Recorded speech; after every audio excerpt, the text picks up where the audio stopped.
Hi, everyone. Well, welcome to our lesson. It's going to look a little different this week. We have all of the fourth grade teachers here, and we are going to teach this lesson together.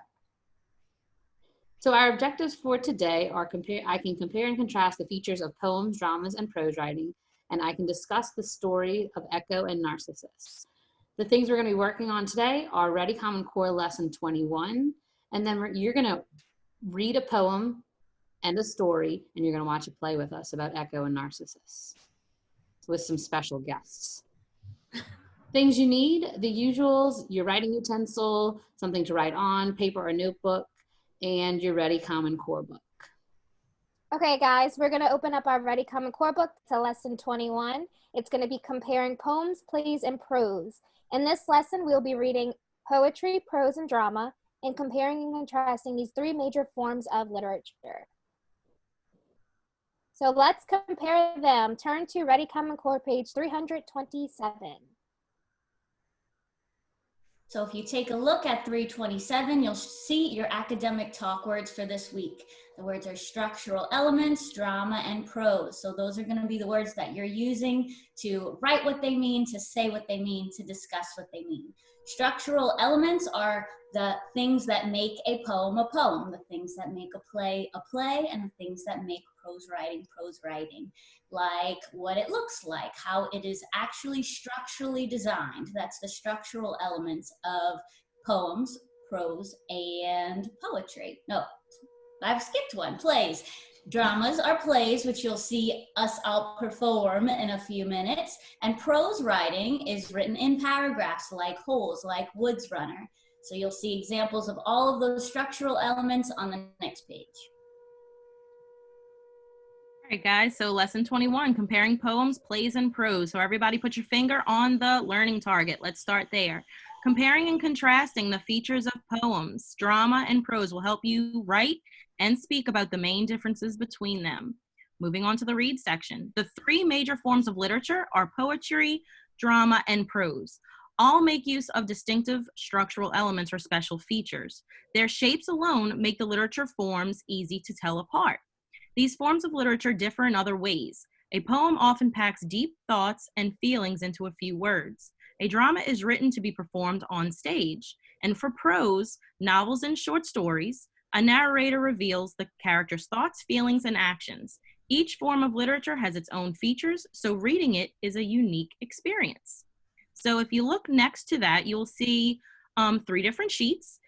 Study the sheets of paper below. Can you use the text shapes and word clues to identify each form of literature? So you have Jack and the Beanstalk, you have the star, and then you have the three little pigs. So take a guess at what those are. Would any one of my assistants like to say what Jack and the Beanstalk is? Go ahead, Miss Swoboda. It looks like it's written in paragraph form, so I'm going to guess prose writing. Yep. Good job. Anyone would like to say what the star is? Oh, Miss Dresser. I think it's a poem because it's written in a stanza, like a short paragraph, and I see that some of the words actually rhyme. Very good. And what about our last one, Three Little Pigs? All right, Miss Alfonso, you won. Yay! I think it is a drama because I can see the characters. I see Wolf, Pig 1, Pig 2, and then the characters again. Very good. Good job, guys. Yay! We're going to look at each of these different elements, and we're going to see if they are in poems, drama, or prose. So think, what have you learned about the ways poems, drama, and prose differ? In the chart below, describe each element, and then mark an X in the box where the element is frequently found. So let's talk about the elements. So the setting is the time or place where something happens. Dialogue is conversations characters have with one another. The next is the cast of characters. So that's the list of characters in a play. Stage directions, those are the instructions for the actors and director. The description is the details about events, settings, or characters. Chapters is a main division in a novel. And a stanza. Stanza is a group of verses. The narrator is someone who shares story details with the reader. So you guys are going to go through each one of those elements and see if you find them in a poem, a drama, or a prose. Put a check mark in each column that you would find that in. You can't share your charts with each other, but you can share them with your family. Make sure you're using the words drama, prose, and structural elements when you're thinking about and talking about these things. So you guys are going to do this. You're going to pause the video, mark your X's in the box where those elements are found. Press pause.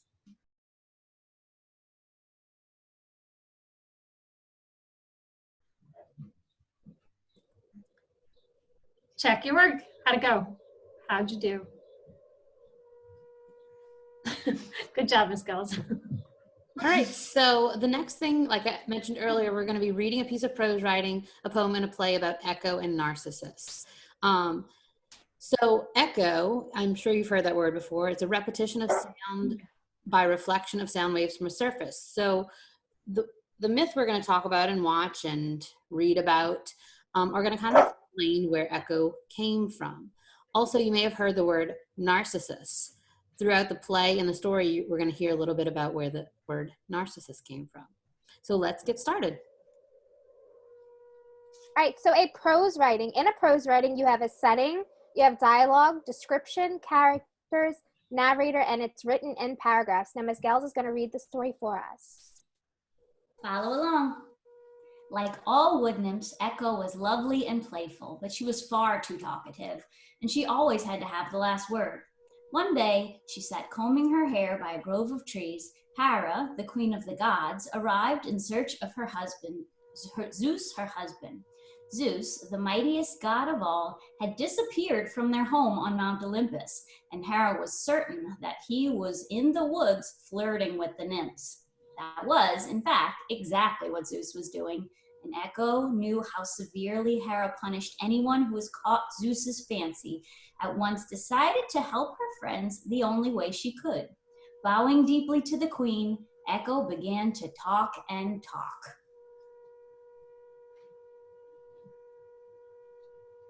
She talked so much and for so long that when Hera finally took her leave, Zeus and the nymphs had fled from the forest.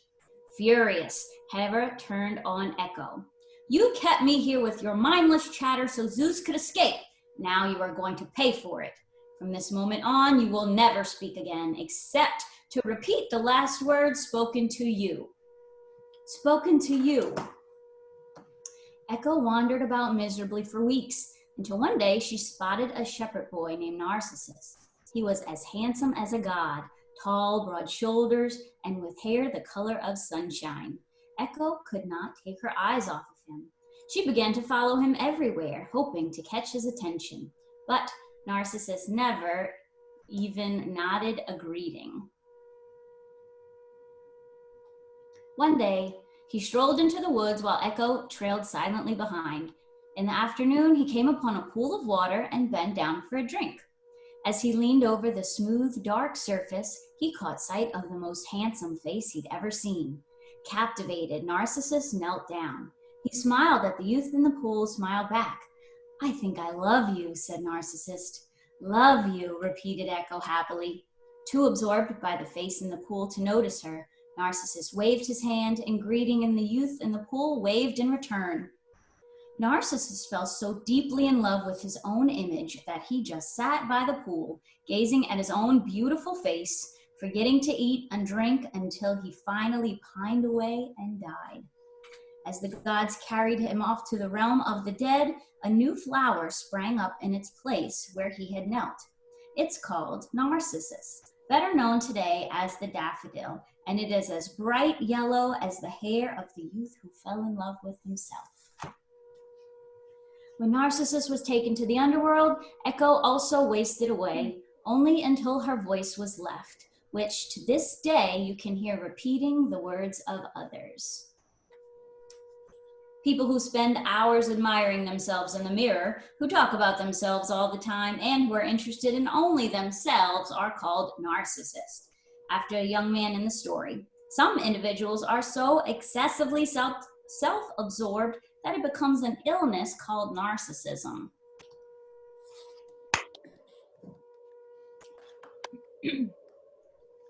Right, so that was the story of Echo and Narcissus. And this is a poem which is also related to Narcissus and Echo. In poems, we've talked a lot about those in the beginning of this year. We know there are settings, descriptions, lines and stanzas, and a narrator. And this poem is really interesting because the narrator is actually Narcissus, but there is also Echo echoing him. So I'm going to explain that after I read the poem. But look for these elements as I'm reading it. Narcissus and Echo by Fred Chappell.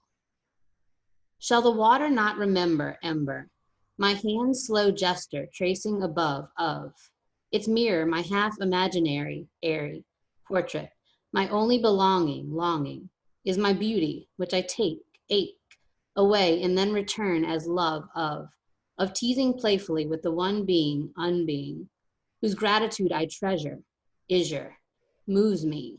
I live apart, heart, from myself, and yet cannot not live apart. In the water's tone, stone, that brilliant silence a flower, hour, whispers my name with such slight, light moment, it seems filament of air, fair. The world becomes clouds well. So if you took that apart and didn't read Echo's part, it would probably make a lot more sense. But we can see Narcissus really speaking highly of himself, his beauty.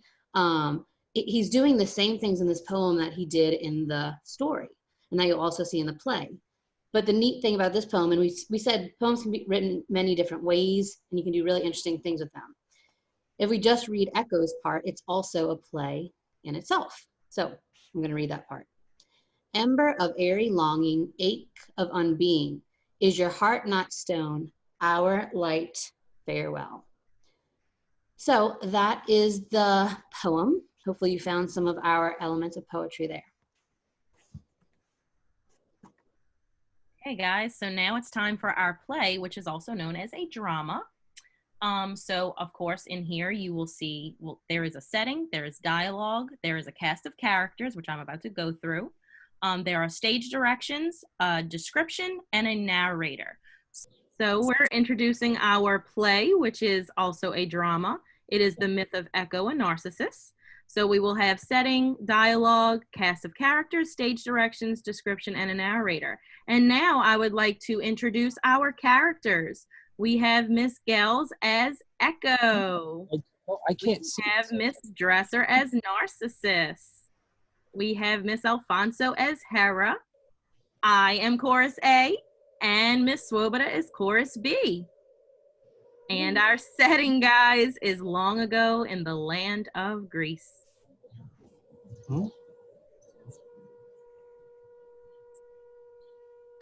Long ago in the land of Greece lived a playful wood nymph named Echo. Oh, how I enjoy the spring. The sky is so clear and the flowers are in bloom, and best of all, in the springtime, Narcissus comes to visit the forest. Echo's passion for the handsome young Narcissus could only be equaled by her passion for talking. A passion that would soon get her in trouble. All hail the queen of the gods, Hera, Hera, the wife of the mighty Zeus.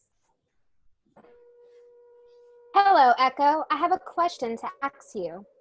A question? Oh yes, by all means. If you, Hera, queen of the gods, wishes to ask me a question, then ask away. I will do my best to answer.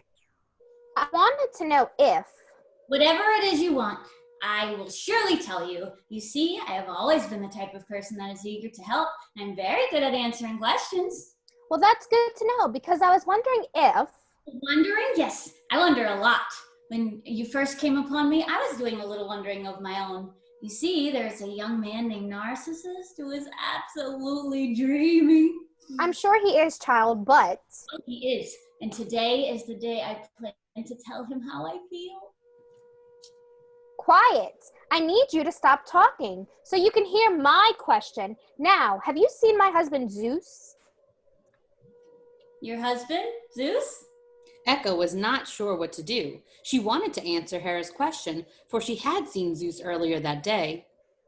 But Zeus, the king of the Greek gods, had ordered her not to tell Hera where he was spending his afternoon. Well, girl, have you seen him? Seen him? Yes, have you seen my husband Zeus? Your husband Zeus? You are trying my patience, young lady. Now stop repeating what I say and answer my question. Have you seen my husband? Your husband? That's it. I've had enough of your foolishness. If repeating me is what you want to do, then repeating is all you will ever do. From this day forth, you will not be able to speak except to repeat the words that have just been spoken.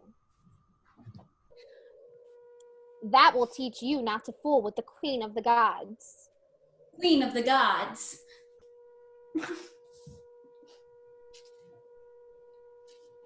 What's wrong? Wrong. Yes, you are lying on the ground crying, so I can only assume something must be bothering you. Bothering you. Oh, no, you're not bothering me. However, I would imagine that you are a bit overcome by my amazing good looks. Amazing good looks. Oh, you agree. But of course you do. The moment most mortal girls look at me, upon me, they fall madly in love. In love. I know you are, but you see, there is only one person I love, and that person is right over there in this pond. It was true. Narcissus could only love one person. And that one person was himself. You see, the vanity of Narcissus displeased the gods, so they cursed him to fall in love with his own image reflected upon the pond. Well, hello there, good looking. Seeing you look back at me fills my heart with joy, for you are my true love. Narcissus was so in love with his own reflection, he did not realize that Echo was watching from behind the bushes. He thought her voice was the voice of his reflection. You are my true love. You love me too? Well, let us be together then. Narcissus tried to touch his reflection, but when his finger hit the water, his reflection disappeared. No, don't leave me. Wait, I'll go with you. Narcissus dove into the water and was never seen again.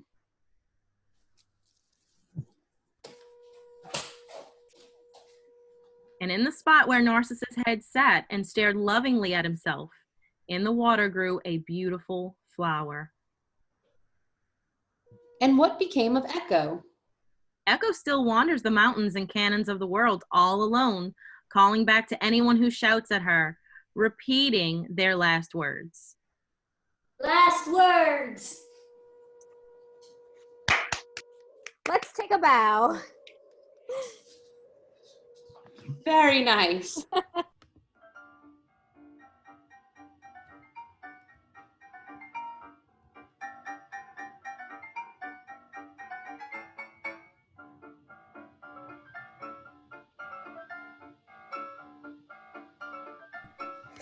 So what was the theme of Echo and Narcissus? What does that myth teach us about the world? Does it teach us that pride is dangerous? Does it teach us that love can cause people to suffer? Does it teach us that vanity is a harmful trait?